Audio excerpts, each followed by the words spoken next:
like on the YouTube page, it's just entirely just like people just talking. Just we're launching in and stuff like that. All of my best podcast material comes after I stop recording at the end. Oh yeah, because that's when I asked the thing that I secretly wanted to ask, but I was afraid to on the show. Oh, I get all the details, and then I'm just like, hey. Tell me the thing. Yeah, exactly. I promise it's off. Yeah, is it though? Hot mic. Oh, speaking of which, since this may or may not be on the pod later on, I'll tell you our super secret guest coming on Friday afterwards. I can't tell you because this is probably going to go on. It's not Kevin, is it? Because he's Cruz. No, Costner. Costner. Oh, no, like our good friend Kevin. I like which Kevin? We're all historians. There's like, what is it about the name Kevin that like everybody's like his little kid, like this little brat running around, like, oh, you like stories, you'll end up at wherever. You'll go to Emory. And I got lots of historian friends who are Kevins and so forth. No, I'm not getting Costner yet. Like it's coming. Like I don't know. After this episode, I know might not be into it. I'm afraid, so I was afraid to even read Megan's stuff I saw, and I was reposting, and I was like, I can't read this because I wanted to be able to react to what Megan had to say, right? I did want to show support, but I was also like, I don't want to read the good words. I want to be like, and then I was like, wait a second, Megan doesn't like this movie, but I do. Oh, shit. I know. Was she not respecting tomorrow? We're going to fight. I think Kate and I are going to fight too, because... Yeah. Okay. She's a fan of a character we have differing feelings. Who I despise. Oh, really? Okay. Yeah. All right. Well, first of all, see, the beautiful thing is because I'm the host, I can totally just cop out. I'm like, oh, it's just my job to like throw stuff up and listen to you guys, and then I only interject when things are like, yeah. Like when things get hard, I'm like, how about that? Or shit, I don't get my ass canceled. I was like, neat. Well, that was a great question. I just asked that I'm not going to participate in. However, speaking of participating, is everyone participating in this right now? Cheers. Megan, you said, I've got recipes. Yes, I know. I've got it right here in my little mini shaker fellow. So yes, you got the marigold? I have both a London Fog, which is an Earl Grey latte, and the marigold. That's seemed like it would go well. I have an old fashioned, which is awesome since I get to go to the dog park later. That'll be awesome. Right now, well, I had no lemon, so I couldn't quite make the marigold. How do you have no lemon? Okay, have you guys ever been to Colorado? This place is a food and grocery desert. This is the West. There's not a jack shit. The nearest lemons are on a citrus plantation out in California. That's where things are. There is nothing to be found in this state. I'm telling you. I mean, I live in Missouri, and I have lemons. Yes. And I am from, I don't know if you know this, Jason, I am from Colorado. I know you're from Colorado. So those are fighting words. Where in Colorado? Littleton, suburb of Denver. But I was born in Colorado Springs at the Air Force Academy Hospital. Oh, yes. Oh, yeah. Yep. So, just up the road. Yeah. Just up the road from you. Yes, indeed. So I know it all well. But you're going to get back at us later in the summer because you'll get the Western Slope peaches. Yeah. Oh, yeah. When I first moved out here, people were like, oh, we have peaches in Colorado. I'm like, where did I move to? Yeah. No, they're serious. And it's about to be chili season, in September. So, yes. There's stuff Colorado's growing on me. So, but we'll get into that later on because it's the West. Well, I'm so homesick for the West that I went and bought Huckleberry ice cream at the grocery store here. Did you? Wait, Kate, where are you from? Well, I mostly grew up in Spokane, Washington, but I'm originally West. from the Bay Area, and then I spent some time in Idaho too. Okay. So you have joined a militia at some point in time in your previous life. This is not. I'm trying to imagine. I can imagine Kate in a militia. I feel like on the next, the next edition of Kathleen Ballew's book, there'll just be a picture of Kate in fatigues. Listen, that's right. My brother took me skeet shooting, and I was a natural. Yeah, you were. Yeah, you were. I totally believe that. Shooting them right out of the sky on the first try. Good job. Good job, friend. Absolutely. Right. All right. Shall we jump into this Horizon film that we're going to do? All right. Let's introduce you guys. First and foremost, I'm going to introduce Megan. Welcome back to the pod. You're OG. You were like, when we first started conceptualizing this, I was like, you want to trust me on this? You're like, sure. Why not? So welcome back. It's been like a year. So you want to introduce yourself? Because I thought about, sure. Boy, does this movie hit your work? Go on. Oh, it does indeed. And yet does not at all as well. But does it? But does it? But does it? I am Megan Kate Nelson. I am a historian and writer, originally from Colorado, now living in Boston. And I started off as a historian, an environmental historian of the Southeast. And then I turned back around and went home. And now I write books about the 19th century West. See? All right, Kate? Well, I'm a historian of the environment and science, often I call myself a Western historian, but more often than not, I'm writing about the Midwest. And I am also the host of the Drafting the Past podcast. But I'm also a Westerner to my core. So I am very excited to talk about this. Okay, good, because I'm looking forward. You're also coming on later on to do Twisters, which we're excited about to do. I'm so excited to watch that movie. It comes out on my birthday. So I'm really hopeful. I'm trying not to get my hopes up. I have very low expectations, but I want it to be like a good popcorn movie. No way, man! I am all in on Glenn Powell. I'm like, Did you guys watch Hitman? Yes. No. Speaking of a smoke show. Which one? Well, just Glenn Powell in anything is a smoke show. I'm going to say Adria Arjona, because I was casting the HATM movie the other night. I was like, she is the romantic lead opposite me. And that's there you go. There you go. It's unfortunate for me.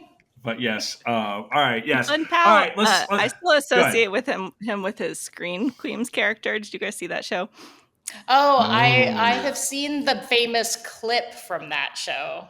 I loved that show. Well, the first season anyway, and he is amazing in that. But it is still what I think of. So to think of him as this like sex symbol now is still throwing me off. I know. Do you know his dad? Like he apparently started an Instagram account for his dad. And his dad's Instagram account is something like OG Glenn Powell. Is the handle. Because I think he's like, he's like senior or whatever. So I like his work, man. He is hitting a string of like really smart choices with kind of the lower budget stuff. He's playing likable characters. Even in Maverick, he was like Megan just gave us the thing. All right, well, we're gonna talk about Horizon as well. There's been a lot of today, so let's just. All right, before we get into this film, I want to talk about the process of going to this film this theater. Because one of the things I was interested in seeing this was like, who's going to go watch this movie? You know, I was wondering if there's going to be like Yellowstone bleed over, crossover. Who's going to be is this movie going to do well? Does not look like it's doing very well at the theater right now, which I was afraid of. Just because I want to see stories about the West do well. I want to see, because this is, and I was talking to the guy the other day, it's like, this is a capital M movie. This is a big production. I want to believe in the theater still. I still enjoy going to the theater. So I was hoping it would do well. But like, Megan, I think did you get a screener on this? Is what you did? Were you able to like see it before? Or did you see it theater? No, and no one I know got a screener either. Which apparently is like some kind of signal that maybe they don't want people to write about it before it comes out. But there were Thursday showings here in Boston. So I went to the earliest possible Thursday showing, 3 p.m. In the Boston Seaport, which is like a new glitzy part of Boston, at the Alamo Draft House, which I don't know if you've ever been to Boston? These. They have one. Yeah. Okay. And so I went, and it was me and 4 dudes. And 2 of them were a father-son. and the other two were just dudes. Was it Ben Affleck and Matt Damon? It was not. Oh, I wish. I wish it had been the two of them, but no, sadly. Okay. All right. I don't think so. Yeah. So that was my situation. Okay. Kate, what about you?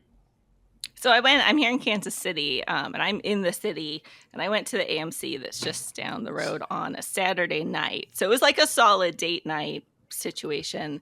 So they had it in like one of the smaller theaters at this AMC that was maybe half full, and it seemed like a lot of couples, and one really loud older lady who I think was there with like her son and daughter-in-law. Oh, no.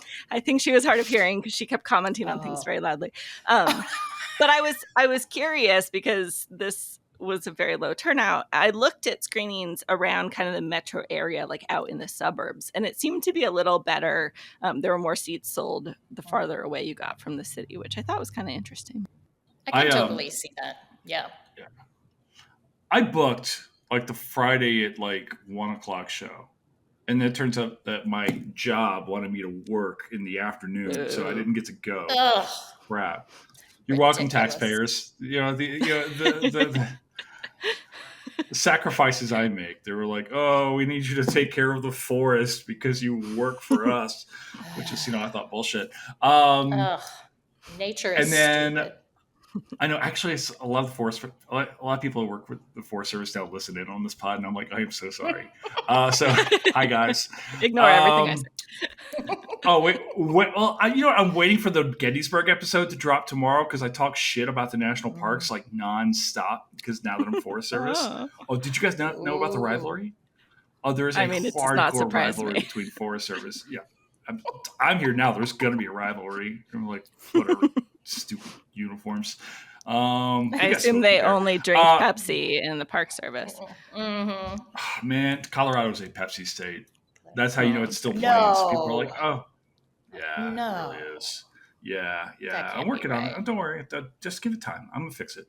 I went so I ended up having to go on like a Saturday night, and I was dog tired. And the show started at 6 p.m. And the problem is so I get there, and you're absolutely right. Theater's about a third full. I'm the youngest guy in the theater. Older folks around me. There was an older white couple next to me, and then an older African American couple, and some other folks, and so forth. The older white couple were like really excited, like during the previews, and then left like 47 minutes into the show. They just got up and left. I don't know why. Burn. It's a burn from the olds. I think they were running for president and had to get up and go attend to something or whatever. I know, right? I had to. So forth, but it wasn't very busy at all. What I was paying attention to, what they really got into? Kate and I were talking about this. The Ronald Reagan trailer. Before, which Megan didn't see. I did not see. Wasn't I on did not yours? Get this trailer. No, I only got like 3 movies. I got Twisters, and I got like 2 others. I can't remember. Yeah. But who's playing Reagan? Dennis Quaid. Dennis Quaid. Do you know? Yeah. Yeah, I mean, and actually, he doesn't look that bad as Reagan. I mean, Reagan was like, when I would teach high school, I would show pictures of Reagan as a young guy before I tell them they were president, and all the young ladies in the class were like, "Who is this guy?" Because he was smoke show. Like we talk about handsome as presidents, and we never want to talk about Reagan because it makes us feel bad. It's like, right? But he was a handsome dude all the way up until his into it well into his older age. But yeah, so there was that, and like the people next to me, the older white couple, were like really into the Reagan trailer. I mean, just hardcore, just like, yeah, he saved America, and they did the trailer like Mr. Gorbachev bring down this wall and so forth. And, yeah, they didn't quite do the part where like I'm going to destroy the economy, or anything. But, that was that. I quoted the trailer to my husband when I came home because I kid you not, almost word for word, the line is like, former governor of California, he can't do much about the Soviets, but a president, now he can do something. Amazing. My God. What? How are these movies getting made? I looked up the producer on it, and I think it's a pretty, he's done other real movies, and then this one, other real movies? I mean, I think he does, movies like I had heard, now I can't remember what, but movies I'd heard of. And then, but he also, his production company is like Crusade something. Like, I think there's a very sort of like Christian, maybe right-leaning. It's definitely a Reagan hagiography. No. Yikes. Just that was, I don't even know. I mean, as I wrote in, so for listeners out there who have not seen this, I wrote a review for Slate, and where I talked extensively about what Alamo Drafthouse does, which is that they show you 30 minutes before the movie starts this reel of just like previews and other content that's related to what you're about to see. And it was fascinating. I mean, some of these Westerns I had not known about or seen, where they were showing the full trailers, which are like 3 minutes long. And they're, from the 50s, the 60s, and 70s. But I thought that in itself was fascinating, that that's what they were showing. And I was like, is Horizon going to be like a throwback 1950s Western? In some ways, yes, though, right? I mean, I'm going to get into it here in a second. Also, thank you for covering this. Like, my headphones just completely died on me just a second ago. I'm just switching around. You guys I was totally panicking over here. So I was like, it was like the scene. Well, it was like the scene where the kid like changes horse like mid stride. Yeah, right. That's very impressive. That part was kind of cool. All right, that was the best scene in the whole movie. Spoiler that was alert. Not the best scene in the whole movie. Pretty good. You were a liar. All right, we're gonna get into this contrasting opinions. Now we're gonna have Jason takes. It's like what we're seeing is Welcome to Jason and Megan Are No Longer Friends, starring Kate's Quizzical Look. So, no, Kate will side with me on most things. I feel like. Welcome to Kate Feels Awkward. So, all right, this is what we're going to do. I want to talk a little bit about the film in a non-spoilery fashion, if we can. Okay. So if people are still contemplating seeing the film, we won't ruin anything. And then we'll just lay out, say, hey, we're going to go ahead and spoil the film from here on out. I expect the first part to last like 10 seconds and then go from there. So let's start, I guess, initially with some general impressions of the two of you, like of the film, and I guess maybe in a non-spoilery way. Megan, what's your general thoughts on Horizon? Now that you've had an opportunity to see it and pontificate on it for the past few days, how do you feel about Horizon? Chapter 1 of part of 4, by the way. Of 4, possibly 5. Oh. Yeah. Okay. Okay, so for people who haven't seen it yet, this is a 3-hour movie. Important to remember. It is also, as Jason just said, chapter 1 of 4, perhaps 5 total chapters. So it really is kind of meant to be an epic sort of experience with a lot of different characters. And it has 4, correct me if I'm wrong, 4 different narrative arcs. One that takes place in this sort of nascent town of Horizon, which is in the San Pedro Valley, which is not identified in any other way. So you sort of have to know your Western geography, or at least you sort of spot it. Yeah, or you kind of take a hint from the environment and you're like, oh, this must be the Southwest, because there are lots of, there aren't any saguaro, which there should be, which Kate and I should talk about, but because they filmed it in Utah, not in Arizona, but it has a desert feel to it. These are all colonial terms, Megan. I'm sorry. There is a narrative in Montana that is connected to a narrative in Wyoming pretty early on, but in a somewhat confusing way. And then there is a Santa Fe Trail narrative. Am I getting all of them? Did I get all of them? It's worth noting that in the Horizon narrative, there are actually 2 sub-narratives. That's correct. There's also a narrative that we don't see on screen just yet. That's true. Very much, which we saw at the very end. The only part in the film when I was confused was towards the very end, which we'll get into in a bit. But basically, the question of who's promoting Horizon. There's another narrative here that we don't see on screen in this film, right? I mean, so there's like it's like the Shadow Committee. There's like another group. But go ahead, keep going, Megan. You said 15 naratives, 12 states. 57 narratives. There are 57 narratives and this is 8,000 protagonists. And yes, so really, and Costner has said in interviews, and other cast members have as well, that like the town is the main character.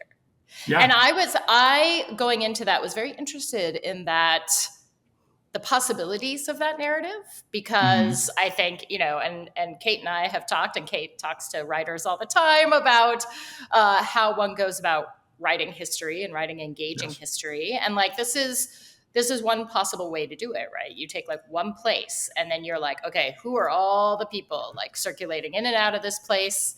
How do they get there? All of this. And of course, I was very interested to see kind of these narratives that just kind of pop in and out and are interwoven where the people don't meet, because I do some of that in my own writing. And I was like, oh, okay. maybe this doesn't work as well as I think it does. I think you do a great job of it, Megan. Well, you are very sweet. But so you're basically, I felt like this chapter 1 was introducing you to a lot of people.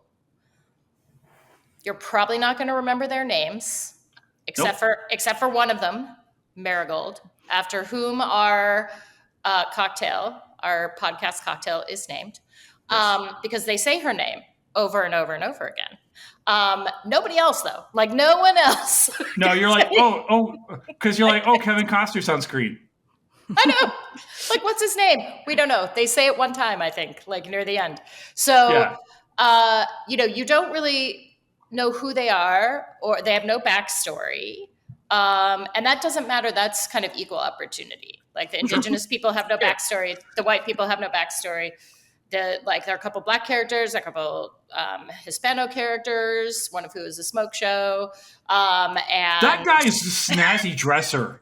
He was so hot, and there was so little of him. I know. I was like, what? Can we get Derek Guy from Twitter to like talk about the fashion of this? He reminded me of the dude in The Lincoln Lawyer, who was also in the recent Magnificent Seven. Mm-hmm. I want to wear a vest. I want to wear a vest. Yeah. But you should wear a vest. You could get away with it. You're not a noticed? stranger now. Have you not noticed? I started to like bust out the more and more Colorado stuff. I'm like rocking the flannel now. I got a cowboy hat. I'm doing it. I feel like in addition to our drinks, we should have had costumes for this episode. I almost brought my granny jacket. Nice. I wore my jean jacket. You are rocking denim. For those of you, and it's actually kind of Boston. Militaristic. And so I feel like I am both a cowboy and a U.S. Army. An extra from the postman. Officer. That's what I am. Yes. So I will intone on Manifest Destiny and Native rights in a monotone later in the podcast. But yes, so this is all the kind of setup, and we're meeting these people, and we're seeing lots of beautiful Western handsome vistas, and some things happen, but not really like a lot of things. So that would be my description of the movie. Some things happen, but not a lot of things. That's my tagline. All right.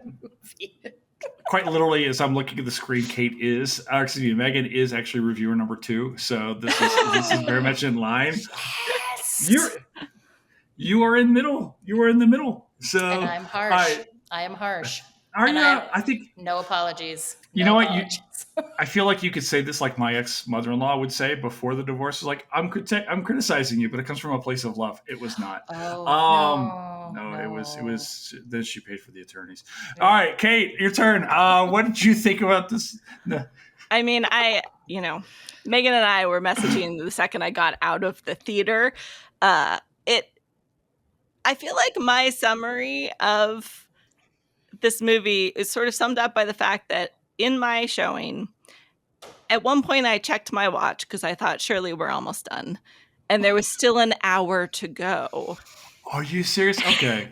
And yet at the end of it, a woman next to me said, wait, that's it?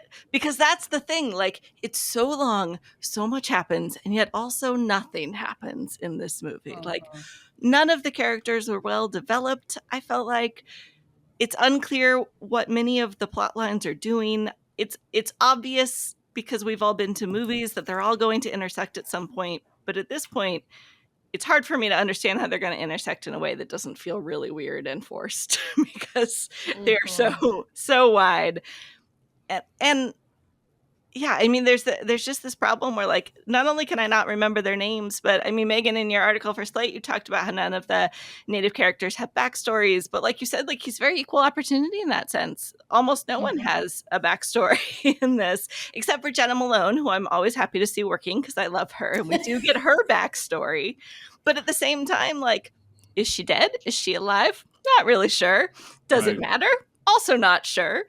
Why does Kevin Costner duel that? Sorry, this is the spoiler-free part. I should wait. All right, just you know what? Wait, no. This Kevin Costner's dueling thing is actually in the trailers, so I feel like that's okay. You're good. Okay. So, but I mean, I would have expected from the trailer that you would know why he was dueling that guy by the time you got there, and I'm still not really sure. I don't know. I thought that guy was going to be around longer. I ended up. That's how I felt about which I thought was good characters in this movie. And I mean, like you said, Jason, there was a point where I'm watching the movie thinking, I thought Giovanni Ribisi was in this movie. And then it's like the last 10 seconds where it's like, there he is. There he is. Hey, all right. Yeah. Because it was a preview. I mean, I felt like this was a movie that should have been a series. It should have been a series on Netflix. Absolutely. Yes. Absolutely. And we would have like gone with it and we would have been like, yeah, man. Like this 3 hours would have been condensed into the first 2 episode drops. Mm-hmm. There would have been some sort of editing sort of discipline like exerted on it. And we would have been stoked. And we would have been like, yeah, let's see what happens next. But when you're in a movie theater experience, like you expect, I think, an arc that is complete. Well, and especially, I felt like if you had not been paying attention to the press leading up to this movie, you would have left the theater so confused. Because even at the very end, you get this, like, what is, I guess, coming next season on Horizon. That was a weird all but right, there's no like indicator that's what you're watching. No. But I wanted to say that I want to give Kevin Costner the benefit of the doubt. I don't know why I feel sorry for Kevin Costner in this situation, but I want to give him the benefit of the doubt. But even if there is a work of genius here, one thing you know as a writer is that you need to start out strong and hook people. Mm-hmm. And if you go to a 3-hour movie and you're not even sure what's happening at the end of it, what are the odds that you're going to pay $15 again to come back to see number 2 and then 3 and 4 and maybe 5? Sure. It's a lot to ask of viewers. Mm-hmm. Yeah. Okay. So I had my thoughts on this, which was that in some ways, I wanted to get out there because Horizon, it seemed like this was an opportunity to talk about a lot of different things about the West where I am now, obviously, but it's like Megan's work, like Megan, you're talking about like, this is your work and it's also not your work. Right. There's like this duality here. It's like, hey, there's the Civil War. It's happening. But also, it's almost like in some ways, it's almost too early to even review, say, this film, because we won't really know how this film plays out until we've seen how it fits in with, say, the other pieces, right? Like, are we going to get backstories, or like, how are these things going to, engage with one another? These stories, like, it's super ambitious, right? And I'll give the guy credit for this, for like introducing essentially War and Peace. I was like. Because it's like nobody like when you watch the movie, it's like I was thinking about this the other day. It's like, who is the star of this show, of this movie thus far? Like, is there a single character who really struck you as the protagonist? I could think of the antagonists, but and I get the sense that ultimately we'll get into this. The land company is the big bad in this ultimately, and there's probably a lot to say about capitalism and manifest destiny and this push west and things like that, and why it's being driven by certain forces. But like, who's the hero of our story yet? Because Costner's not really in it that much, not in the first one, and he's really not. He's not really like. He's just he's not like the big hero either. Not in his role thus far. Not what Worthington maybe, but I mean, I like Worthington, but he's not in it enough.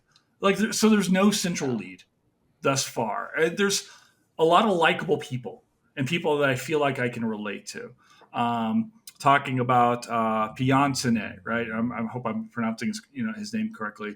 The young Apache man who is in, trying, like so many people at this point in time trying to figure out, like, how do I respond to this American invasion, right? And the duel he's having with his own father over what do we do next. And I find myself sympathetic to both guys because there's no easy answer here. Right? And they're both trying to figure out, the women amongst them are trying to figure out which way do we go along with this as well, and understand like their roles and their, like, and Sienna Miller was likable in this. The raid, oh, you didn't? Oh, okay. I have extremely strong feelings about that character. Go on. All right. So anyway, my point is, like, there were a lot of people that I liked. Like, yeah, okay, I like this person, right? At the same time, and maybe that's the difficult thing, Megan. You were talking about this. Is like, because there's not a central character, this film presents challenges to what we expect from a filmmaking perspective, which is a central person or two, a lens through which we can view the world around us that is somewhat similar to the intended audience.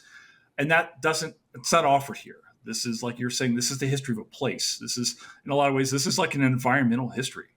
And Kate, I know you've got a lot of thoughts on this, right? Like, and I've tried to think about that in my own book where I'm writing about this. Am I writing Seminole history? Am I writing Cracker history? Where I cite your work, Kate, Megan. Sorry, I keep seeing your thing on that. No, it's on the screen. It says Megan, Kate Nelson, Kate Carpenter. I know. So annoying. Should I do like? Should I take the Kate out here? I'm gonna take the Kate out. There we go. We're taking the Kate out. I know who you are. Okay, I've known you for some time. I know, but it is when you see it on the screen. This is the problem. Like, you're like, okay, yeah, no, it's totally fine. But like, right, okay, yeah.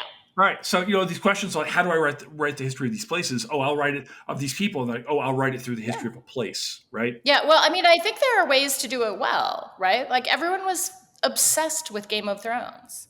And that show had like literally like 57 protagonists. Like all this stuff. But each season had its own arc. And like, you knew that all of these people were coming together at a certain place, and the driving sort of impetus to action was the same for everyone. Right. Where, and here it just was not. It just wasn't done well. And it just wasn't, I don't think it was well written. I think that was part of the problem. Like, and I think also when there's, I think maybe Costner, because it's a passion project, got a little over his skis, like, and no one was going to stop him. He's like Ron Chernow. Like, no one's going to stop him. Like, right. He's just going to keep writing, and we're going to keep getting 800-page books because no one's going to stop him. And so it's just not edited. Right. Tell me more about Grant. That's right. What's his favorite color? No more. Yeah, yes. Exactly. So I think it was possible to do at least some of these storylines well. I think he definitely should have had more Indigenous protagonists, more like grounding in Indigenous history. Like, I know that he did have at least one Native advisor and a couple of Apache language experts, but like, that's not enough, man. This stuff is really complicated, and there are many different bands of Apache peoples, and they sometimes allied with each other and sometimes did not, and they were in all different places. So like, you just have to know that going in, and it has to be a really strong, and like, I don't really want to use the word like accurate, because I don't expect a feature film to be like 100% accurate, but it needs to be believably grounded in actual, like, we need to believe that these people are doing what they're doing for good reasons, and I just didn't feel like we got that with anyone. Like, how did they end up in these places? Like, and there was no indication. Like, a lot of times, a lot of Westerns start like that. A stranger comes into town. Sure. And you're sort of given context. Who is the stranger, clues. Right? Yeah, who is the stranger? Like, you're given context clues about what he's doing there, is the law on his tail, like all the stuff. But like, we just got almost no context clues either. So it was just like, yeah. Megan, how did you feel about the diversity that we saw on screen? You know, as I'm watching this, I'm trying to watch it as both trying to enjoy, like as just a guy who, like, I was excited to go to the movies, right? And this was a big thing that Costner kept selling, was like, this is a capital M movie. Let's go to the movies, right? Kind of a thing. And I think, obviously, he and Sheridan had a lot of beef between Yellowstone, and I think that's part of the reason why he didn't go the series route, because it would have been too. I think he's like, I'm a movie maker, kind of. This is my own conjecture here, right? But we did see, African Americans on screen here. We did see a diverse West, right? To a degree here. We saw ethnically Chinese people with the railroads, which felt almost stereotypical, but also you can't tell the story of railroads in the West without Chinese people, so they have to be there, right?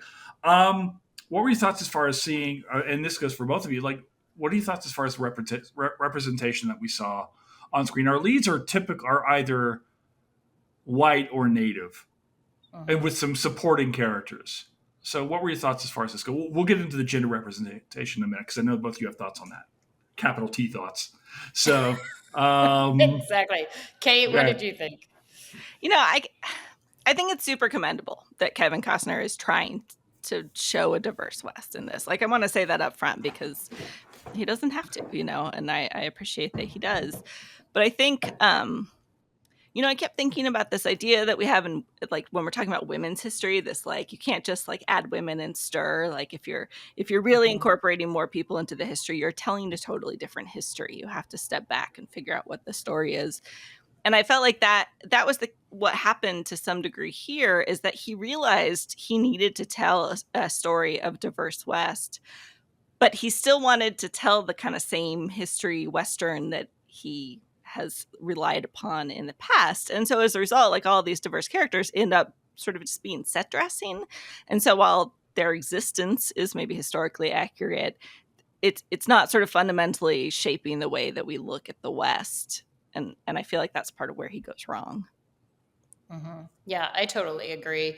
I mean, on the one hand, commendable, because you're like, they're not commenting upon, right? Like, sure. They're just there and nobody blinks an eye, and they're just sort of like, they're part of our community.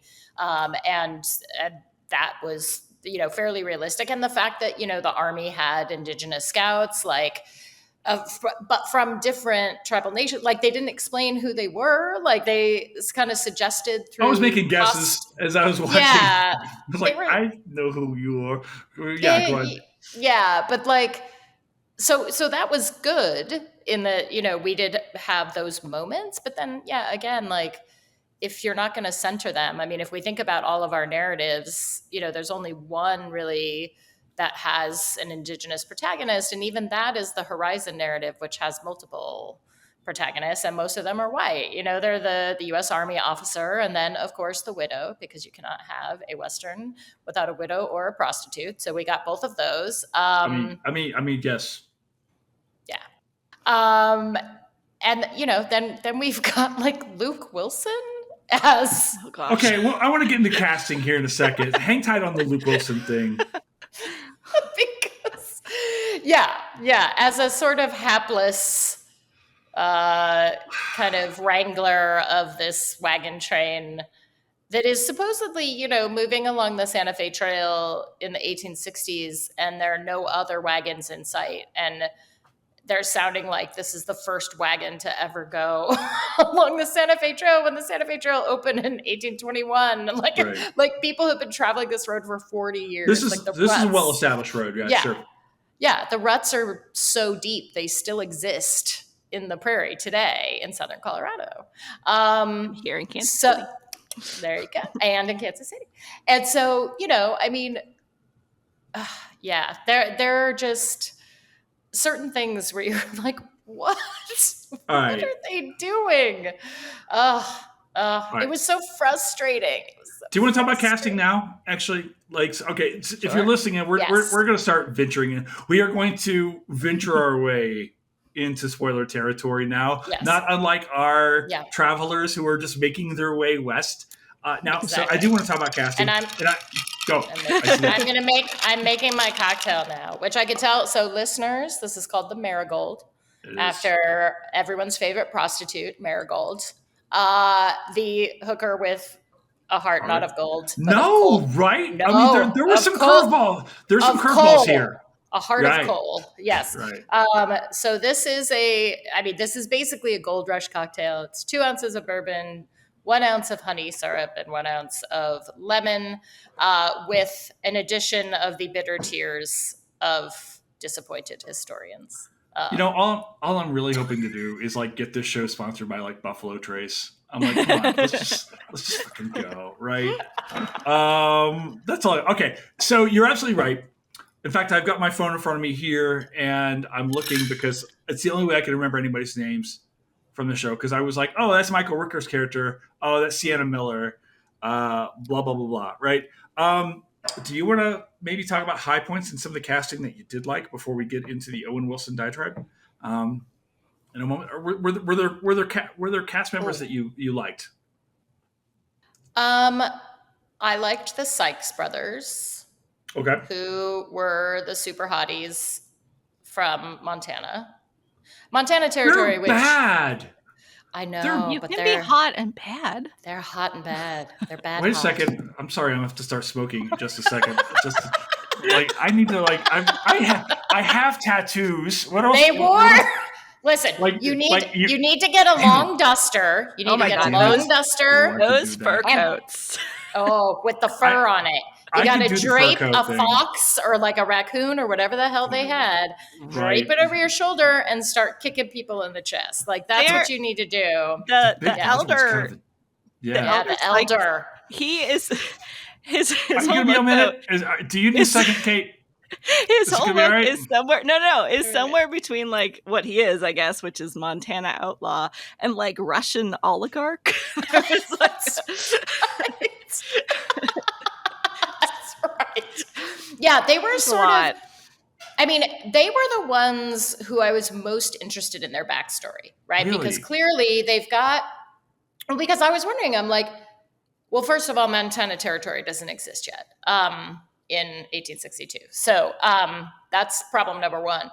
But problem number two, I'm like, okay, well, how did this family get here? How did the matriarch become who she is? She's played by a well-known character actress. We know from the other Jenna Malone story that the patriarch has been like messing around. We don't know quite the nature of that relationship, but it seems like it was sexual assault that resulted in a baby. Yeah. And they're trying to get the baby, which seems to mean like, they're very interested in like the whole patriarchy of handing down to the sons and whatever. But like, until they're not. A boy. Until they're not. Right. And and then they've got like this whole cast of characters on their porch, which includes like an indigenous man or two, like they've got this whole situation going on. And I'm like, who are they? How do they make their money? How did they get their power? And they were the only ones I was like actually truly interested in. And I don't think it's just because the boys were super hot, although that could have had something to do with it. I like how blatant we are in this show. I think part of it's that they're the only ones with like a developed storyline. And so it's like, yes, I would like to know more about what's happening. Did this not feel almost stereotypically Appalachian to you? There was a weird, like it had a real, It felt a bit Appalachian to me. I'll shit you not, the dad, the one that got shot. Yeah. That's what my father looks like, or looked like. So I'm like, holy shit.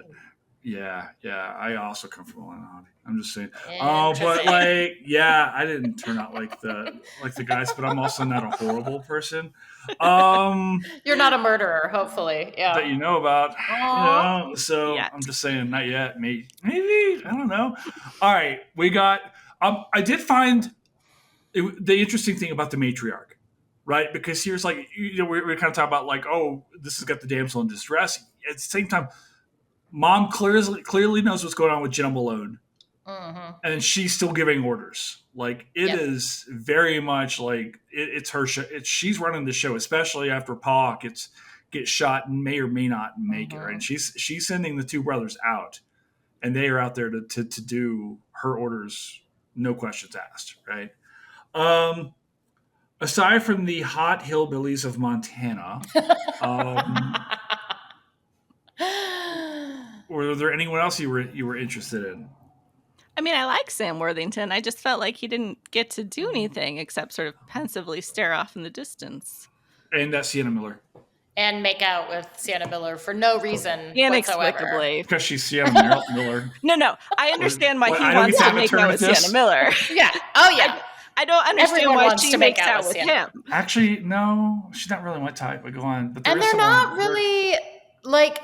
Yeah, because even that wasn't well developed. It's rushed, not like... Right? Are we going to see it? I kind of wonder if we'll see this kind of filled back in the other... Because I have the sense that like we're going to get some of this like backstory kind of... some of these other stories kind of filled back in these other installments, right? I feel like, especially after we saw that montage, which when we got to the montage, I'm like, the fuck is happening here? Yes, right? it took me a while. Is this like, I was like, is this what's coming next? Because all of a sudden, like Costner gets a haircut and he's fighting and he's gun shooting and he's a sheriff, and I'm like, I'm down for all that shit. But is that all we're getting here? Like, it also seemed way more interesting than anything that happened in the first movie. Thank you. Right, and it happened really fast. It happened. There was like shit. We could tell this story in 7 minutes. This movie was like the throat clearing at the beginning of your draft that you need to cut and then start with the second. Wait, we need draft. I just send my shit and like, let's go. Just wait till my book's ready, Kate. I'm gonna be like, how was your first draft? I'm like, we talk about it. Tell me about your revision process, Jason. I'm just let it rip. That's what I felt like I was on Drafting the Past for a second. That was like exactly the right tone and everything. Tell me about your revisions process. Well, it's a long way, and it means that I hate myself. Okay, what about Michael Rooker? There was a lot of buzz about Michael Rooker's character. Which one is he? Yeah, he's the Irish sergeant. He's the Irish sergeant. Oh. With the wife, the mourning wife. Yeah, I was surprised to shoot the wife with the. Oh. I think what surprised me with this, I want to serve a couple, because we talk about the curveball. Marigold is not the hooker with the heart of gold. She is like, she's fucking bailing on that baby. She's like, hang on. She doesn't even leave it. Kate's going to defend Marigold. I am here for a defense of Marigold. Well, not yet, because we're going to kick the shit out of it first. We got to do something to defend. We're going to come back to Marigold in a second. Okay. Here's what I dug. I liked that we did not get a full-on version of the American Army as a wholly negative entity towards Native folks. That there were absolutely folks who were part of the American military who were like, we know this, right? Who were people who were incredibly sympathetic, who were sympathetic and following orders. And of course, there were also people like, hey, there's money to be made here. I was kind of surprised that we got maybe a bit more nuance out of the American military position that we got. I was expecting that to almost be a big bad. It's like, oh, there are natives here, let's just go kill everybody. And there were at times those opinions were voiced and then surprisingly shot down in the film. And we even saw guys who were going out there who were like, I don't know how I feel, but once the reality got there. And then Lawnmower Man shows up. Like the casting, and Jeff Fahey is in this movie. Like all of a sudden, I'm like, who is that? You don't remember Jeff Fahey? I have not seen this movie. You haven't seen? Where were you in 1991? Jeff Fahey. Okay, so Jeff Fahey's the guy with the white beard who was like handing the kid the gun in the store and he's daring the scalp him. Hunter. He's the scalp hunter. Yeah. We have to see him get his at some point in time. Like he's yes, like, okay. Like there's very few actually in this film bad, right? There's very few like full on evil in this. Even even your handsome bros, right, are like they're not the villains of their own story. Well, are they bad to themselves though, right?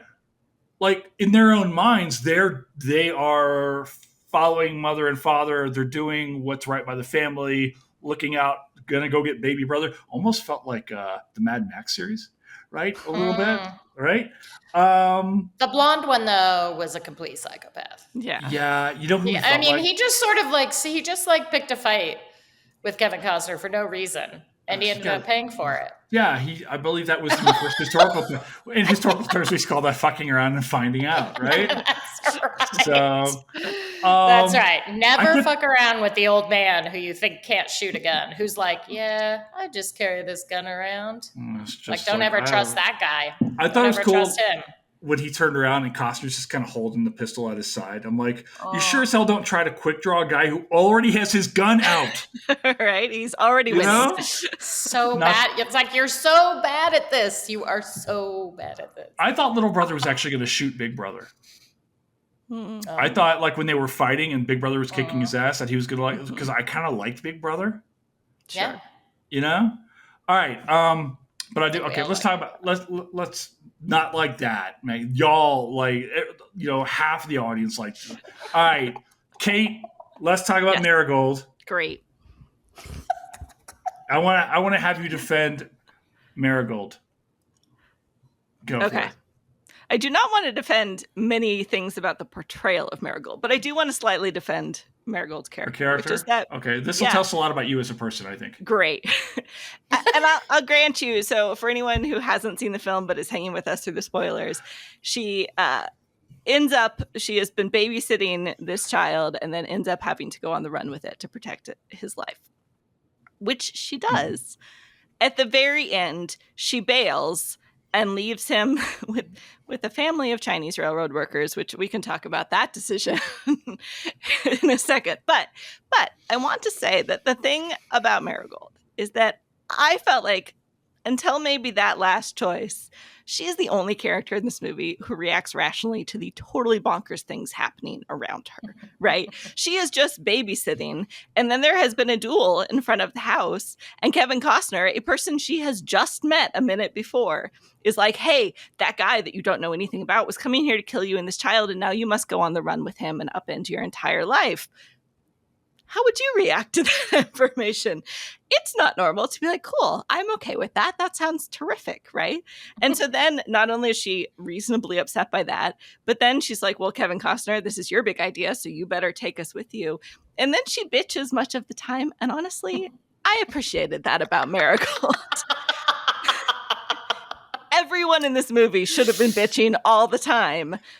Marigold's the only one with the sense to do it. Sienna Miller has just brutally witnessed the murder of her husband and son. She didn't really witness. She was underground hiding. Okay. Yeah, because that's less traumatic that she almost dies. She's breathing out of a shotgun barrel.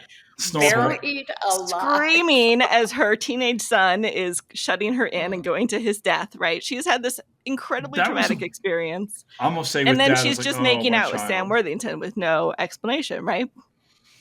So I appreciate that Marigold reacts like a human person, which is not a thing anyone else in this movie does.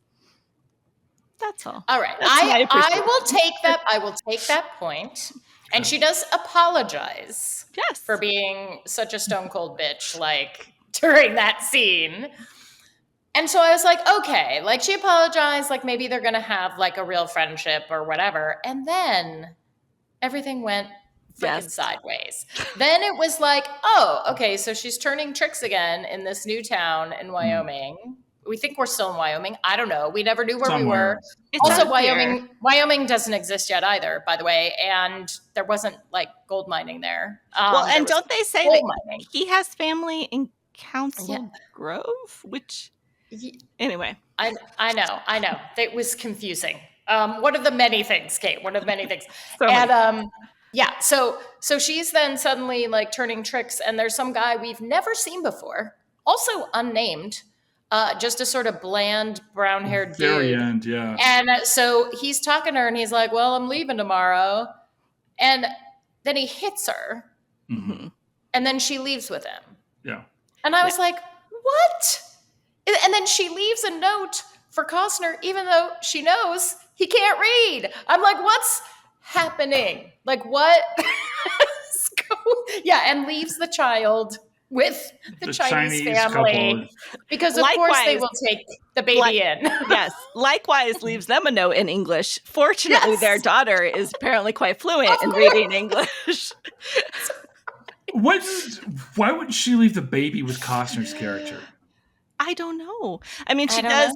I feel like that's why they gave her a line where the guy is like, is he going to be a dad? And she's like, maybe he'll grow into it. I think it's supposed to be like, he's not going to take care of the kid, but he totally would have. He's already I mean, there's a Jeremiah Johnson-esque aspect to the Robert Redford, like, who does not want the family who eventually grows. There's the famous look in that film, which I believe is one of the most beautifully shot films of all. Sidney Pollack directed his fucking ass off in that movie. But that famous meme, like the GIF we saw in there, where he's like, does a nod, where like Johnson's like, "This is my family, and I like this." So you get the sense that maybe Hayes Ellison could grow into that, but due to the montage, maybe he just, he's just. You also talk, his character actions also make sense to me.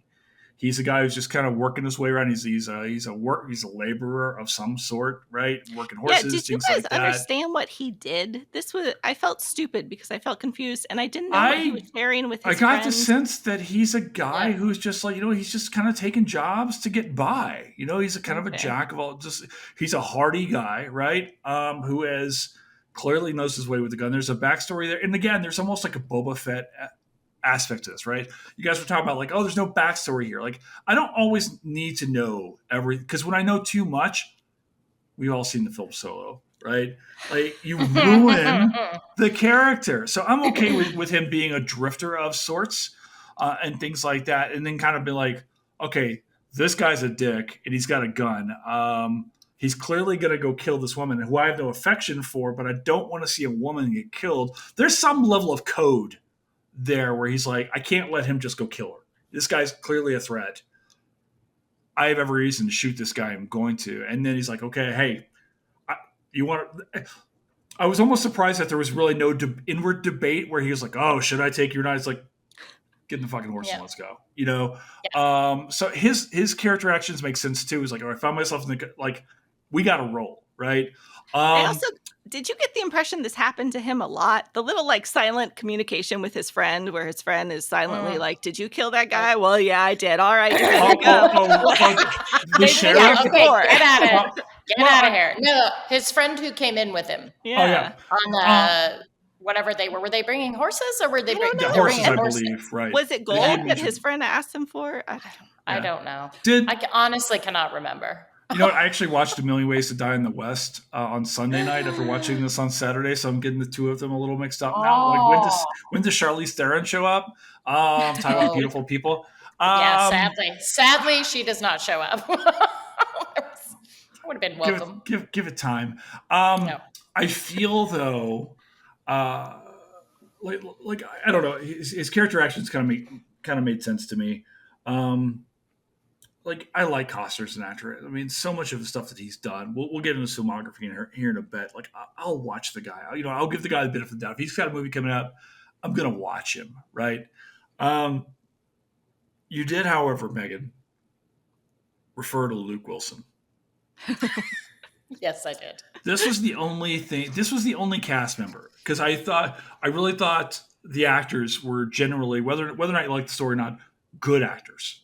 Right, who were portraying their parts and stuff like that. Oh, real fast. Did you have a problem with the age difference with Costner and Marigold? I was cool with that if they were going to be like friends. I thought it was going to be kind of like buddy comedy situation. Okay. Mostly, I was not like offended by the age difference, like during the spoiler alert sex scene. Right. What I was offended by weirdest was the like he's like, oh no, because she basically just like jumps him, and I think this is like because of what she's about to do. It's like we know it's like a goodbye, but like he doesn't know that, right? So she like jumps on him. He's like, no, and then he's like, oh, I'm all used up. And she's just like, don't worry, I'll do it. You don't have to do anything. And I was like, oh, For the love of God. I was See, like, I was actually taking notes on what to say. No. I was like, oh, babe, I'm all no. God damn it! God fucking A. No. All right, I'll get that was not That's a not what we do. woman-centered scene. That was the fantasy of a 69-year-old man who just got divorced. Oh my God! Wait. Kate Carpenter just went there. I love it. Okay. Can I give you a thumbs up? Can I do that? What were you going to say? Are we doing that right there? Can we just You're get the shot? You're allowed to talk on your own podcast here. I had one when we did. They were like, I just lost complete control, and they started asking me questions. I'm like, what the fuck? All right. Let's go back. Luke Wilson as Matthew Van Weyden. Oh, he's Dutch? I didn't know that. Yes. Yeah. He's clueless. I thought he was awful. I can't separate him as an actor from like his other roles. No. Have you guys old school? Have you seen the SNL bit that's like the Wes Anderson horror movie trailer? Oh my God, no. Oh, I highly recommend you watch it. It's genius, but it was all I could think of whenever Luke Wilson was talking. I just see the thing for me with both Wilson brothers is they have such a distinctive way of talking. Yeah. That they're always themselves. Yeah. And so it felt to me like cosplay. I was like, what is happening? And the only people, hilariously, I was like, okay, something's wrong with me because I feel most compelled by the two psychopathic murderers. Yeah, you keep coming back to this. And then, I'm saying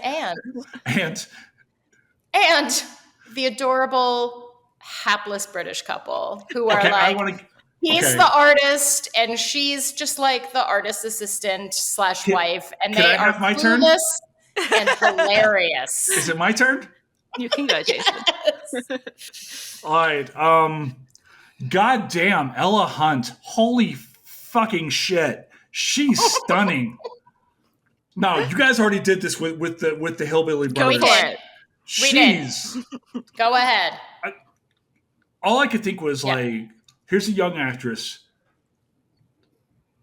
clearly beautiful already, but give her some time, and she, like generationally, like she looks the part of like golden age of Hollywood level beautiful.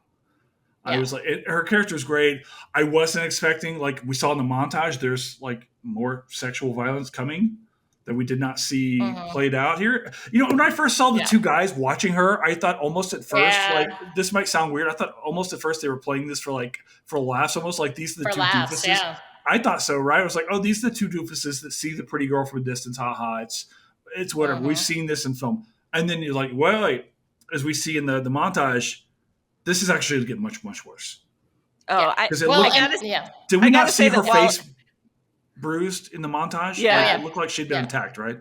Well, and while it felt like it was being played for laughs, and we can talk more about that with the whole wagon train, but I think as a woman watching it, it was the second I saw it, I was like, she's going to get raped later.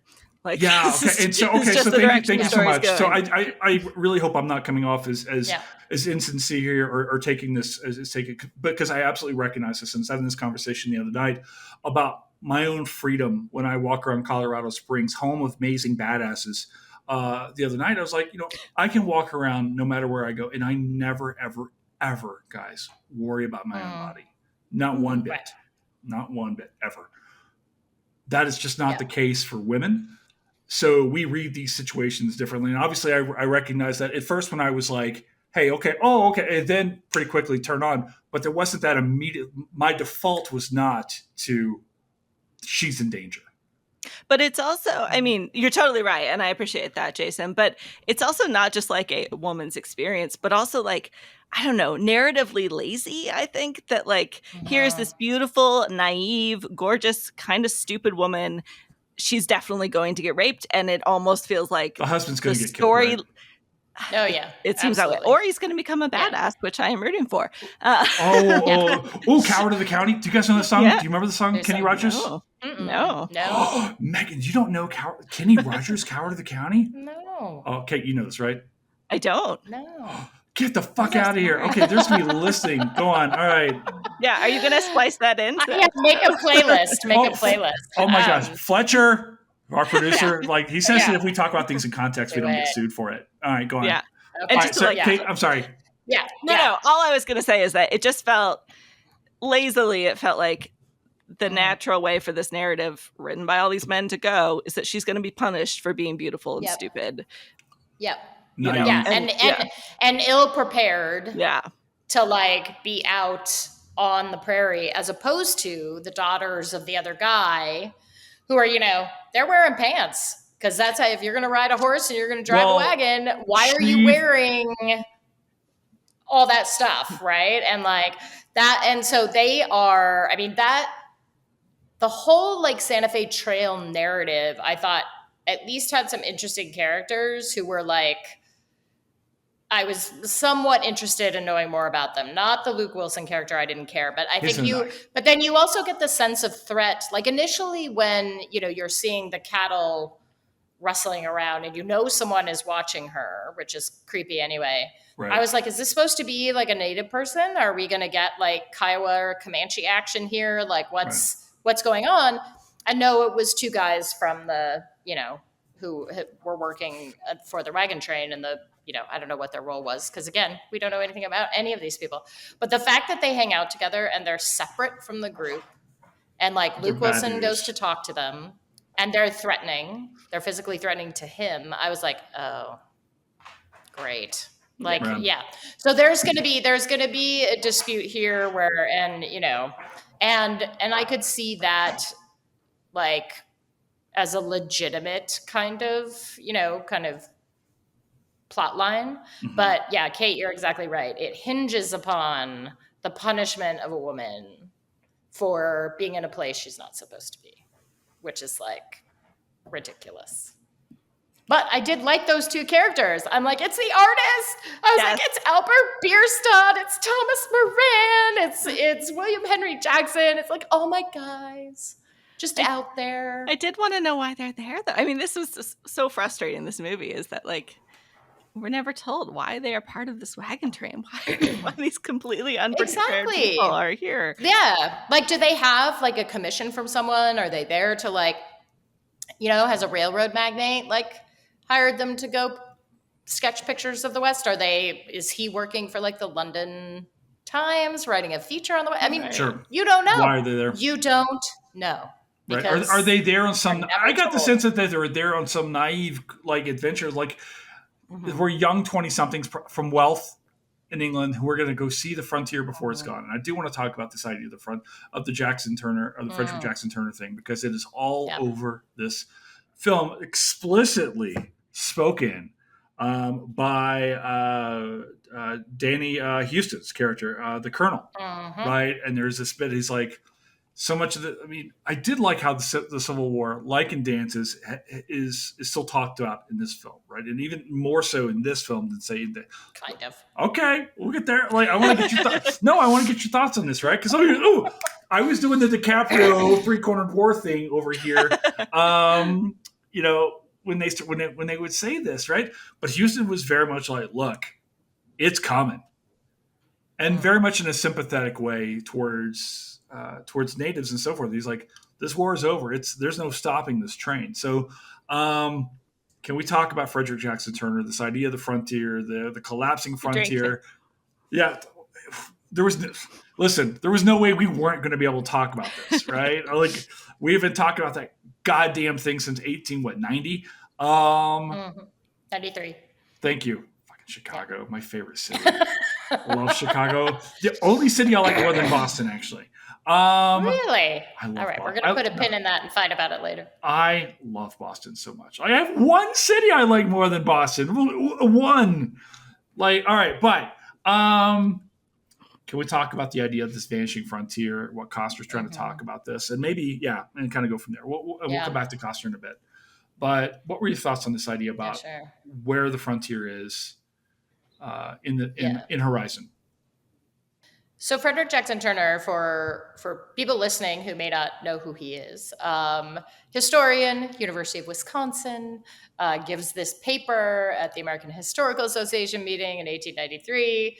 It's technically the like World's Congresses or something that's like in conjunction with the World's Fair. It's a blast. It's a blast. Come it's have like, a hot dog, see? Yeah, listen to people lecture and then go out and see the Midway Plaisance. But it's like the WHA. Go on. That's right. So he gives this talk, which later is known as the Frontier Thesis. You know, I'm not sure. I don't think that Turner actually knew that it was going to basically be today's equivalent of like the thing that most viral like lecture oh my God, you have ever seen, right? It went totally viral. What if it were like a GIF? We had like the Frontier GIF, but go on. Yeah. Yeah. So basically his argument is that the root of American greatness is these conflicts that happen along the frontier line, and that to him, that frontier line has been progressively moving westward. So it's not always been in what we now know of as the American West, but it actually started in the East, and it started, you know, sort of near the Appalachians and sort of moved progressively west as white settlers like Europeans and then Americans started, you know, grappling with nature and grappling with native people and building towns and moving in this. I mean, he describes it as like a line moving westward. He also describes it as a wave, like an oncoming crashing wave. And it just seems inevitable and propulsive, and it cannot be stopped. By the time we're in the 1860s, that frontier line is located in the American West, what we now know of, like the Pacific coast to, you know, I mean, I abide by the environmental historian's line of the 98th to the 100th meridian with how much rainfall you get, where you start needing irrigation. West of that line. Follows the plow, you know. Sorry, Kate. Right, it does. Yeah, we had a moment of plowing in the movie as well. Sorry, that was a double entendre I didn't mean. But anyway, Frederick Jackson Turner is you know, sort of defining. He's not the first one to come up with this. Like, he is building it on probably 60 years of accumulated images of the American West and the frontier and what a frontiersman is, Daniel Boone, all that sort of situation, right? But it basically has been the driving force behind most American history and American history of the West until the 1980s. So like almost 100 years. And then it has very much influenced all of our popular culture about the West. And we see this, you know, everywhere, that all of these conflicts that are happening in Horizon and other movies, they are meant to exemplify and sort of prove American greatness. So, and you can see it, it's all over Horizon. Like, each narrative has that. There are good guys and bad guys. They fight, they struggle. You know, Costner does talk about, like, he wants to show the Apache point of view here, but I think he fails in that just because we don't get any kind of sustained attention to what they're actually doing. And we also don't understand the larger context at all of like why does this start in 1859? If you're going to give us a date, you have to make good on that promise. Like, why is it 1859? Why is it not 1867? Why is it not 1871? Like, why? But anyway, so this film is very solidly in the Frederick Jackson Turner sort of mode of thought and of kind of the depiction of protagonists and of the landscape itself and the symbolism of it. Kate? So in this movie, and I watched Dances with Wolves ahead of this. You're like Dancing with the Stars. Yeah, it's great. You went back and watched Dances after this? Before this. Mm-hmm. You're more committed to this podcast than I am. Go on. I wanted to be well prepared, Jason. That's not what we do here. But go on.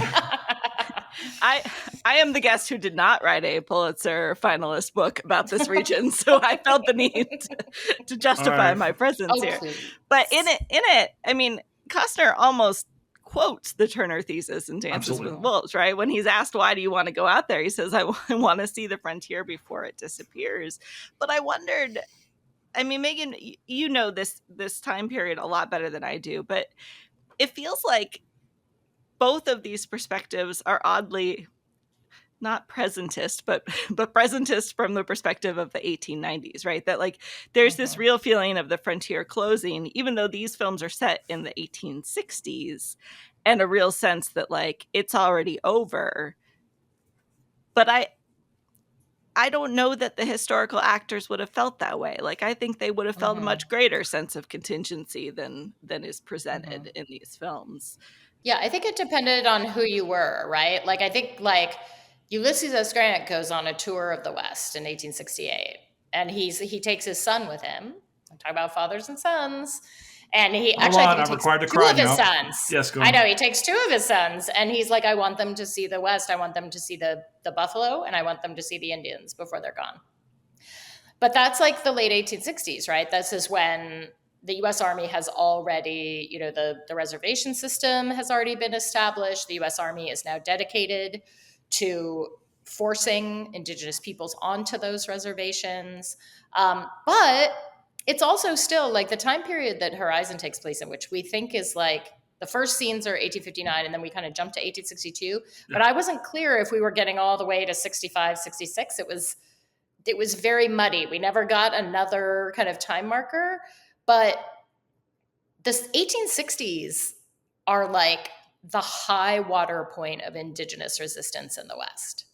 They are kicking the shit out of the U.S. Army along the Bozeman Trail and forcing the signing of a treaty in 1868 that closes all of those forts on the road from the Platte River to the gold mines of Montana. Like this is the rise of Sitting Bull, the rise of Crazy Horse. It's the rise of Cochise and Geronimo in the Southwest. So that's why I was like, who are these Apaches? Like, they kind of mumble like Mimbreño, and then there's sort of like someone says White Mountain at some point, and I'm like, I don't think anyone was named the White Mountain Apache until later.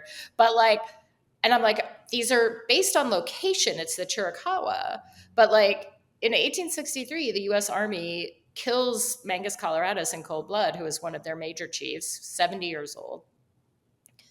And the Chiricahua rise up, and like they initiate the Apache Wars, which last until the 1880s. So this is a moment of like full on indigenous pushback, like across the West. And you don't get any sense of that in Horizon. You get the sense of like, I think because Costner's like, I wanted to show them like being confused and like, but like, what are these people doing here? And they're not going to stop. And I'm like, dude, they knew about American size and power since fucking Lewis and Clark. Like they knew, like, and they have been adjusting and moving to meet Americans like in a bunch of different ways.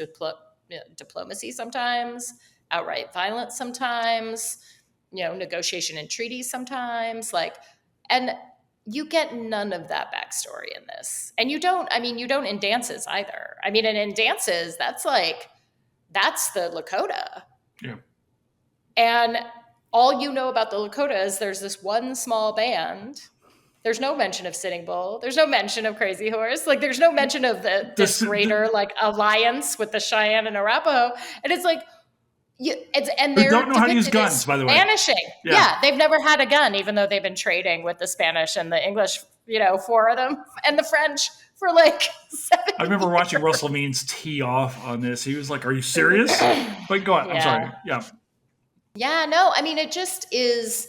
Again, like whenever I see these things, I'm like, these guys just need to. How hard is it to like have one historical consultant who has done the reading? And this is dramatic stuff. I don't think that you need to. I don't think it will ruin the narrative. I think it will enrich the narrative if they are working in these details. And it actually makes the white protagonist much more vulnerable in these spaces if you are aware that like this is native land and they are acting to defend it everywhere. Like, and everywhere where these narratives are happening too. It's completely insane. Yeah, I mean, and this is so here's my hope for this series, because I feel like I'm gonna go watch the rest of the series, right? I'm hoping that we'll see more of that. Like that's the only thing. Like I'm willing to like note it and be like, okay. And that's the reason why I'm just like, okay. Over the course of 4 films, are we going to get that? Are we going to like? Did we get a taste of an indigenous perspective here that we're going to get like a larger story of later in 2 or in 3 or whatever, right? I hope so, because you're absolutely right, Megan. I think that what we got isn't enough. It's definitely like you definitely want to see the internal dynamics of people saying, okay, here's this thing. We everybody knows this is coming. What do we do about this here? Do we sue for peace? Do we ally ourselves? Do we do whatever? All we really saw were people leaving to go off, and like what happens next. The scene in the store, really, boy, that was tough for me to watch. And Costner, I think, go ahead. Oh, I thought that the one really big missed opportunity was with that young boy character, right? The young white boy, or the young white boy. Okay, yeah. And because he gets on the horse and he's the one who notifies the soldiers that this has happened, right? And there we have, I will say it, the best scene in the movie. The horse scene? The nighttime chase. That was the nighttime chase. Costner can direct a film. But go ahead. He can in parts. Okay. Oh, yeah. So, and he goes, and I thought what was going to happen, like, because who let him go off with these scalp hunters? Like, who let him do that? I was like, is there no community ethic? Like, and why isn't like our merry widow like taking him in? Because who would have done a good job with him is Sam Worthington. And like maybe he would, like maybe that's where he's going to ultimately end up. Mm-hmm. But like clearly this is a kid who's been through trauma, and that store scene is where you see it, right? Like he's so angry, he's so traumatized, he wants revenge, but he can't make himself like shoot someone in cold blood, especially like when he knows it's not the person who killed his family. Right. So like, but he's being pushed to do it by these violent guys. But I'm like, what is happening here? Like, this is actually a character where we could see over time some super interesting development. And instead he's like, oh, off with these guys. And they are, and they are attacking an indigenous camp. And that was in fact like, scalp hunting was like a reality, and it was also they attacked whatever camp they could, because again, like I think one of the characters actually said, like, who cares which scalp it actually is? Well, okay, so that was a thought that I thought they did well, where they were trying to reason with the guy who was like, look, we're only in this to go get retribution on the people who attacked us, right? Right. And he's like, well, nobody can really tell. Like, if you want to make some money, and it's like, if you want to go down to Mexico, you couldn't tell the difference either, right? I mean, this racial things were at play here. I was like, oh, geez, this is how this is where that slope, goes. And it was straight out of Cormac McCarthy. I mean, that was Blood Meridian, distilled. I want to ask you this. We came up. Great friend of the pod, Lauren LeSeb Shepherd, when her first time when she did, with Luke Wilson's film, with Old School, we came up with a segment called "What the Florida." So I want to ask you this, and so this is so pertinent to my work, because the way that I'm considering the book that I'm writing right now is really kind of conceptualizing Florida as the West, or trying to write Florida in a way that is in its own way the West. My man crush on Dan Flores knows no bounds, and I will not apologize for it whatsoever. Yeah. Sarah Dant just emailed me the other day. She was like, hey, do you want Dan to come on? I was like, oh, maybe. Yeah, it's just not even, it's like, do you want to come down and have drinks? Like, do I? Okay. It's growing a ponytail right now. But I'm wondering, what happens if we set Horizon in Florida? Megan, I read, your book on Okefenokee when I was writing my disc. This, we would talk about it. Yeah. So I'm kind of wondering, and you can be playful with this. Is there a story in Florida that we could tell about this at all? I mean, because, you talked a little bit early on, your first book is in Georgia, and so forth. So I'm kind of wondering, why don't we see a Florida history? We always talk about the West. or maybe we've seen some stuff elsewhere. And these, when we talk a lot about, say, early American history, we always talk about, say, the quote unquote 13 colonies, and Florida gets left out of this discussion. So I'm kind of wondering, can we make a movie about Florida? Is there a story here? I think you could definitely, you could definitely make any movie about Florida that you want. I think what it would be, I don't think it would be a Western. Okay. Because I'm going to get like hardcore about this. Go for it. Go. I want to hear. And Kate, you tell me if you agree. Because there is the argument that the West is a process. Mm-hmm. Kind of a la Turner, right? So if you believe that, then you believe like the West is a moving target. It can be wherever you want it to be. It's very easy. You can make a Western in Florida. There are enough like similarities with certain communities. You set it in the swamp, all is good. But if you believe, like I do, that the West is a place with a specific environmental profile, then you could make your movie about Florida, but it would be a Southern and not a Western. Kate, what do you think? Do you agree? Do you disagree? I think I have to confess that my Florida knowledge is limited. South. And it's the South. And it's the South. And perhaps I have tried to keep it that way in my life.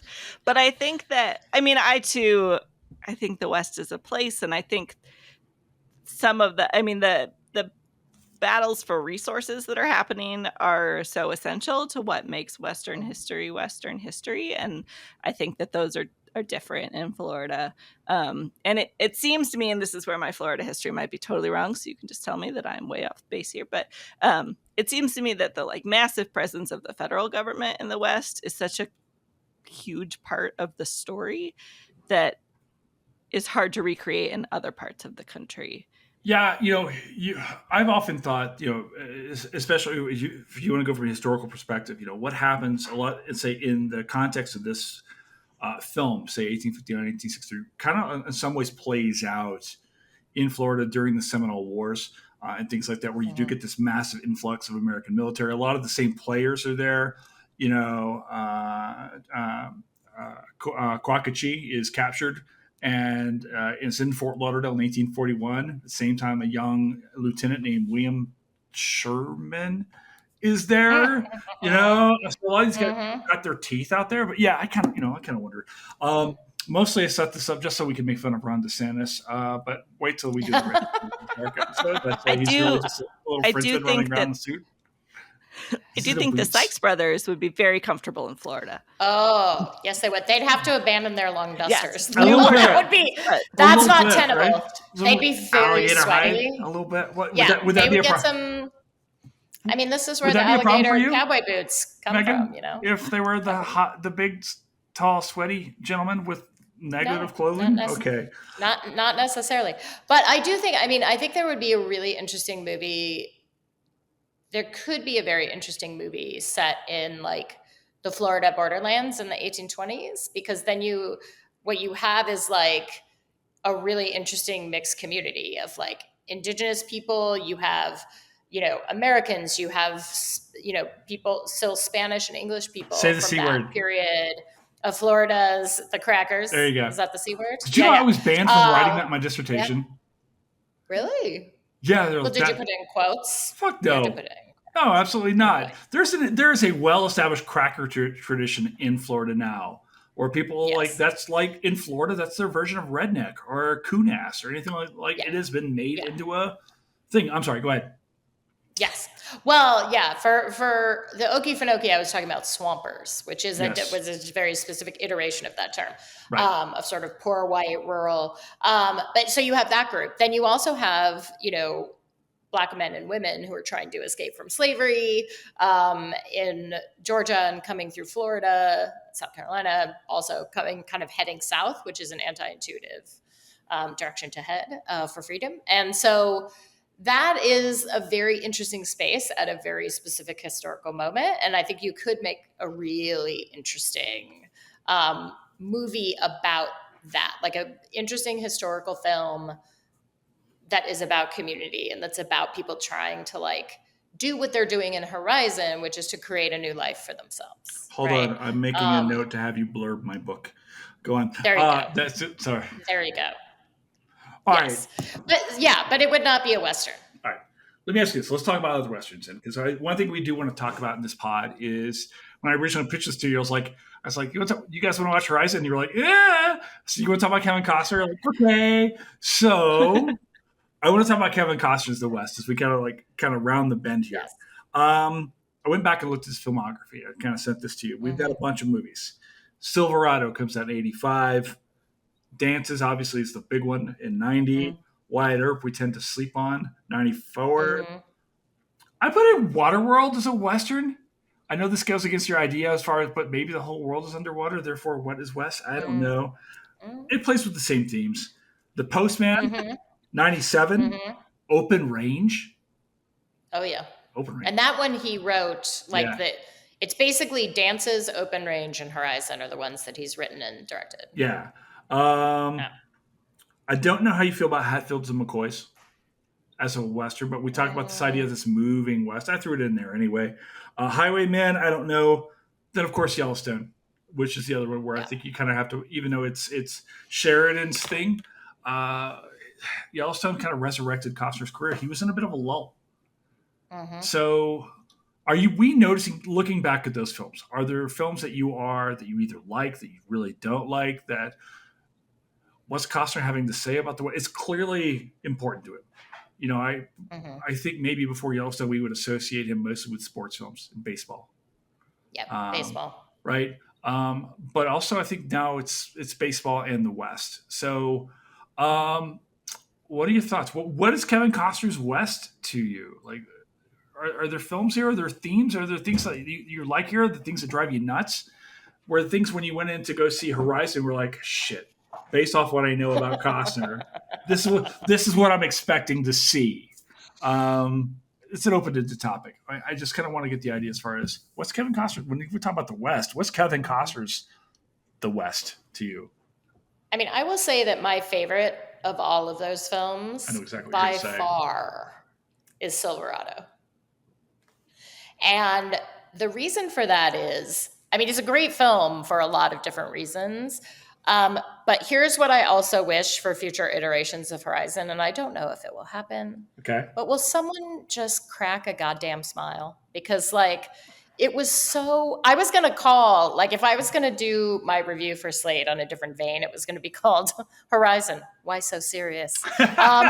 Because it is serious. These are serious topics. You know, trauma is serious. You know, indigenous, land taking is serious.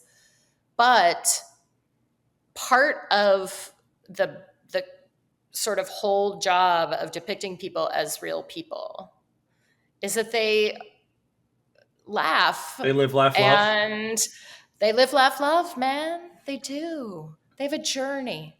They have an emotional journey, right? And the great thing about Silverado, that to me, it was one of his first movies. He played a complete goofball moron who was like just a crack shot and fun.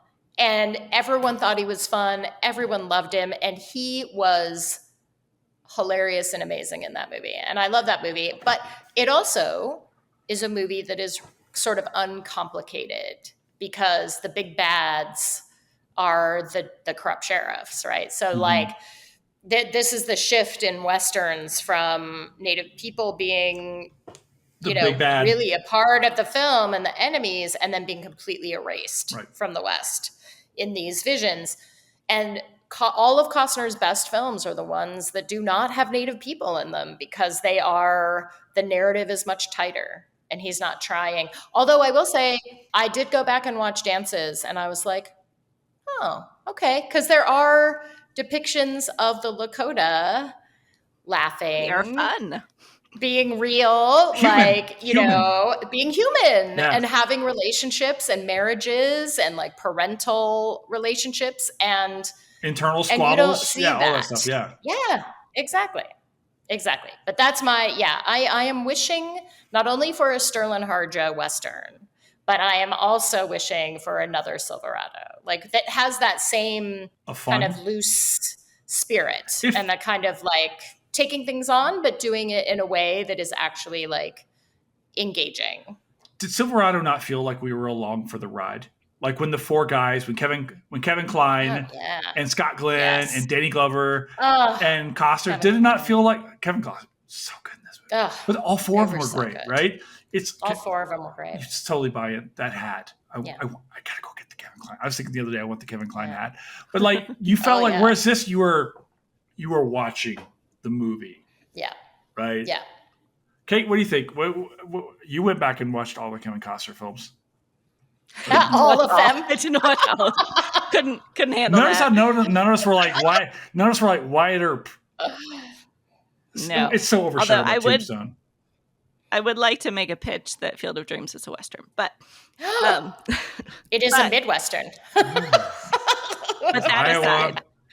All right. That aside. I mean, the thing, I feel like I am just going to be like the stick in the mud here. But Please? To me, the thing Kevin Costner is saying about the West is that it is for men.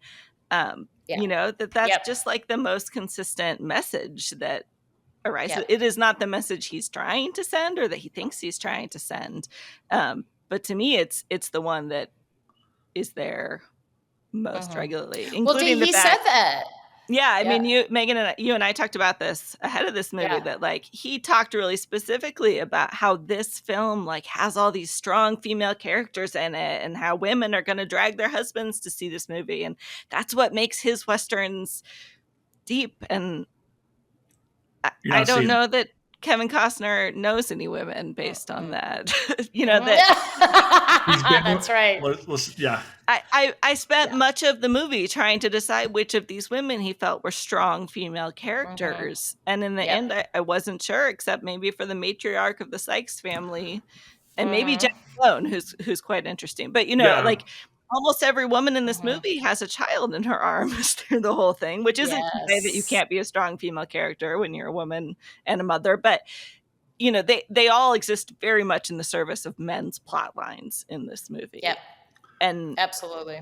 I kind of wonder if maybe we would have been better off if we'd had 4 separate movies focusing on one of the groups, right? Seeing it through their eyes, whether it was the Hayes Ellison, whether it was the indigenous perspective, whether it was like, you know, and so forth. And then maybe that fourth, I mean, God, these things aren't cheap to make and bring, you know, and to kind of bringing it all together. Care.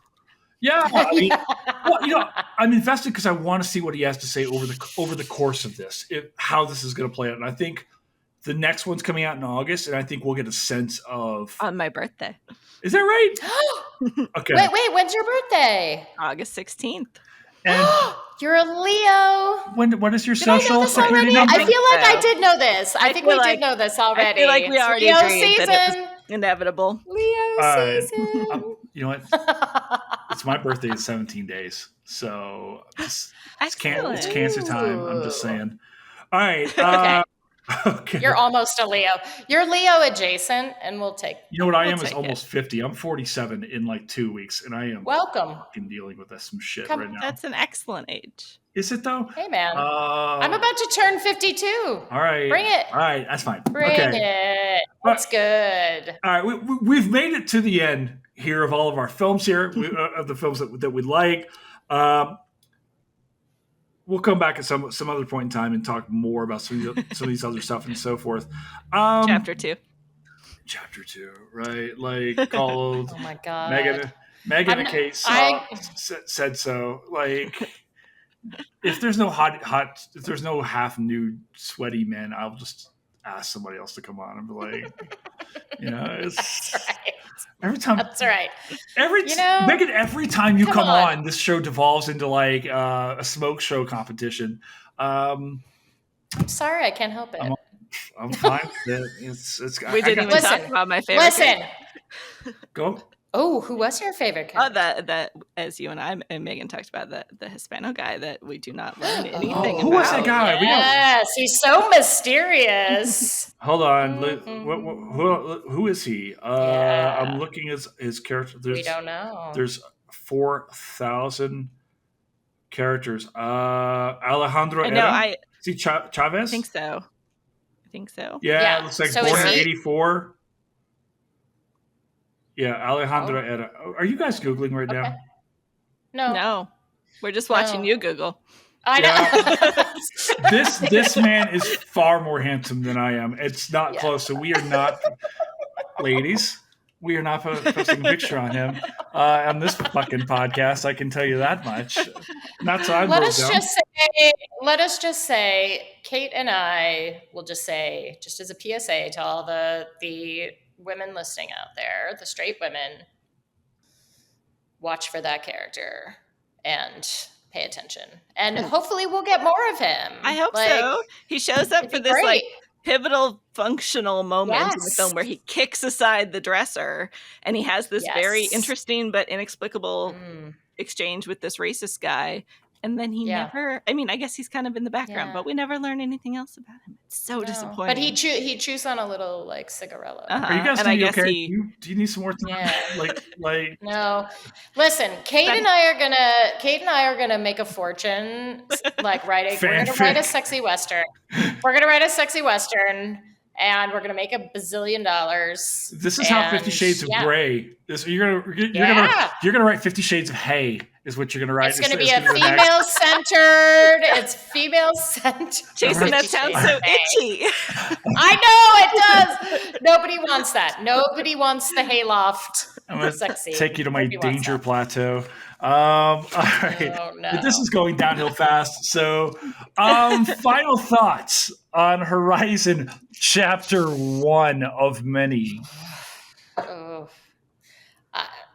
I don't know. Are we gonna give it stars? Like, yes. You can get. You know what? We're gonna institute or saguaros, or like, I give it 2. Well, how many peppers? I feel like for you guys is probably the peppers. Yeah, maybe a little hatch green chili. Oh, very nice. How many hatches? A little hatch. I'm gonna give it out of 5. 1 hatch out of 5. 1? Oh, wow. I was thinking 2, but I thought that was too generous. Does not like this movie. I think I was feeling too generous. I feel like you would have given it more just based on the view that you had over the show. No, because I'm mad. I feel like these need to be spinoffs. I feel like we need to know these other, just a Sykes movie and just a mysterious New Mexican man story. One hatch chili. Kate, what do you think?